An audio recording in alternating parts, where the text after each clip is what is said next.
Well, it's 2017, and that means that it's time for New Year's resolutions. This year, I resolved to be more loving towards keyboard jihadis. Unfortunately, when Westerners hear that I've decided to be more loving, they assume that I've decided to be nicer because they've come to equate love with niceness. But I don't. Love often involves being nice, but the demands of love depend on the situation. Let me give you an example. This is a video someone sent me recently. The video is titled, "A Christmas Gift." It's a Christmas gift for me. So a guy goes to a hardware store and checks out various tools. He checks out an axe, a pickaxe, a giant rubber mallet, a brush hook, a mini sledge, and finally, he finds a ball-peen hammer. He buys the ball-peen hammer, wraps it up, and sends it to me. Glad to see yet another Muslim celebrating Christmas. Now, I spend quite a bit of time getting inside people's heads, and there's a reason for it. Keyboard jihadis and actual jihadis are going to spend their time targeting someone. The more you get inside their heads, the more time they'll focus on you, and the less time they'll spend going after other people.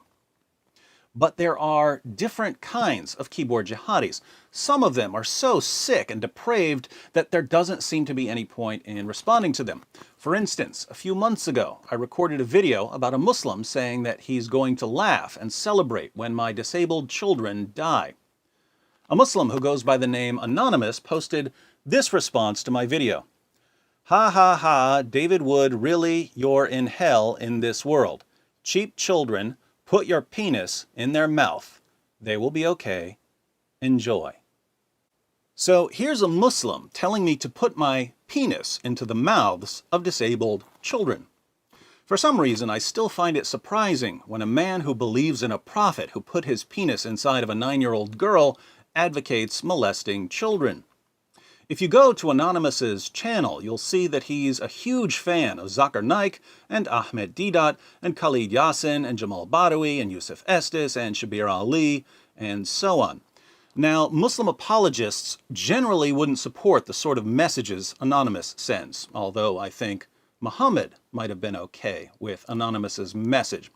Muhammad, after all, once told his followers, "If anyone proudly asserts his descent in the manner of the pre-Islamic people, tell him to bite his father's penis, and do not use a euphemism." So Muhammad ordered his followers to use shocking and offensive language when addressing unbelievers.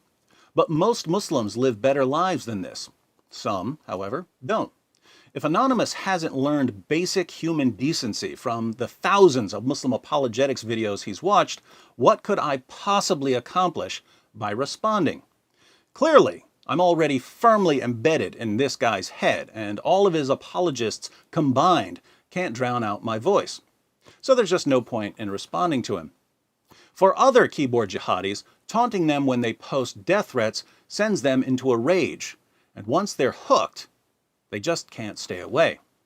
Muhammad Ali writes, "You mother censored. You stupid mother censored. You don't talk about Islam like this. You are a pace of censored. Get a life. You will burn in hell. You mother son of a censored. If I will see you, I will kill you." So I reply, "If you see me, you'll kill me.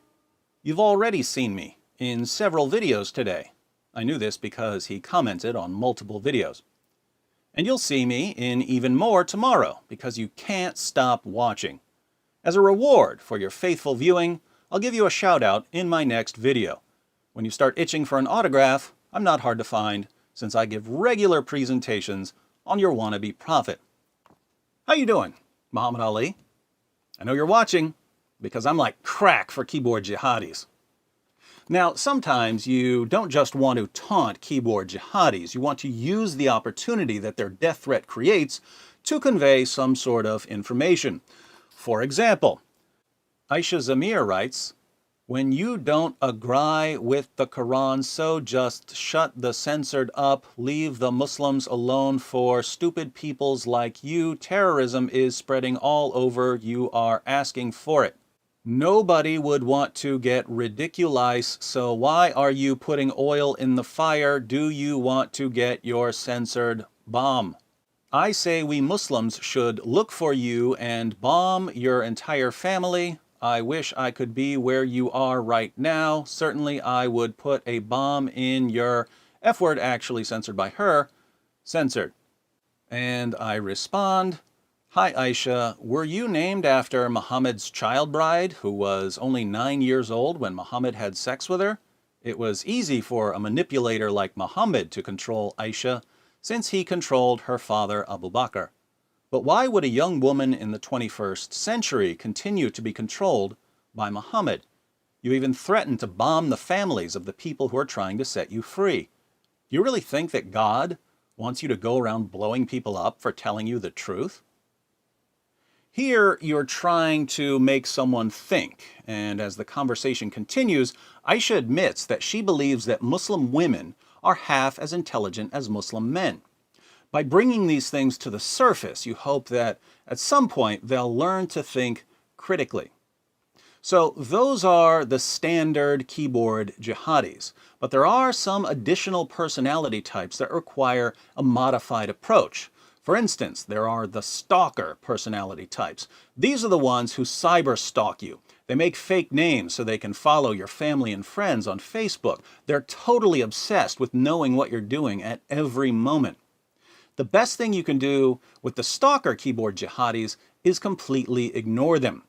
Don't even acknowledge their existence, apart from blocking them. And this isn't to avoid them, and it's not because they're utterly depraved, as with the devout Muslim who told me to sodomize my children. You ignore the stalker types because if someone is obsessed with getting your attention and you ignore him, you're in his head for life. He'll never be able to think about anything else. He will dedicate his life to making you notice him, and he'll convince all of his friends to help stalk you as well. So you can protect a lot of people from harassment by getting inside the heads of stalker keyboard jihadis. Now, obviously, the guy who made the Christmas gift video is a stalker. And I would normally ignore a stalker and quietly giggle at the tantrums he throws. But again, I've resolved to be more loving, and I can't help but remember that this guy did make me a Christmas gift. Since this may be the first Christmas this stalker keyboard jihadi has ever celebrated, I feel like I should be generous and make an exception in this case. But I can't send him a gift because I don't know who he is.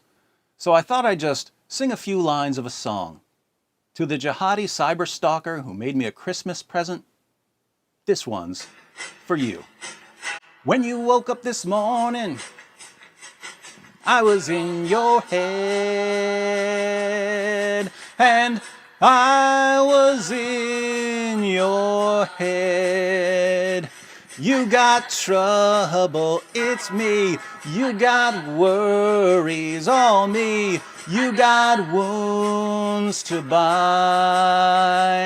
And I'm talking about psychological wounds caused by the teachings of the most obvious false prophet in history. It's a brave new year, keyboard jihadis, and I'm going to help you bind up those wounds. But I understand how difficult it is getting through to you. I understand that the most loving thing I can do for you is to relentlessly expose your prophet until you realize that he's a false prophet. Because until you realize that he's a false prophet, you'll never bother to seek the truth. So I'm done playing patty cake with your prophet. Playtime's over. For my Christmas present this year, 2017, all I want is to sit here on December 25th and look back at all of the Muslims who left Islam between now and then. I've got some devastating new material for you, so stay tuned. Happy New Year.